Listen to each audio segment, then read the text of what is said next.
আসসালামু আলাইকুম দর্শক, ওয়েলকাম টু বাউল শিল্পীদের আসর। দর্শক, এই মুহূর্তে আমি আপনাদেরকে যে জিনিসটা দেখানোর চেষ্টা করতেছি সেটা হচ্ছে মসজিদ।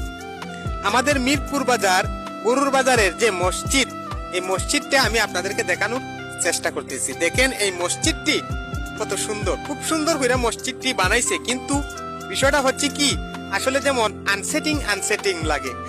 কেমন যেমন আপনি এই জায়গার মধ্যে যেহেতু মসজিদটা দেওয়া হয়েছে, যদি এর সাইডে মসজিদটা আরো এই দিকে রাস্তার সাইডে দেওয়া হইতো তাইলে সব থেকে ভালো হইতো। যেহেতু মসজিদটা দেওয়া হয়েছে একদম গাঙের সাইডে, এখানের মাঝে আপনার নামাজ হয় না। প্রত্যেক বুধবারে মনে হয় দুইজনে জামাত পড়ে, আর নাই তো পুরা সপ্তাহে মসজিদটা বন্ধ থাকে।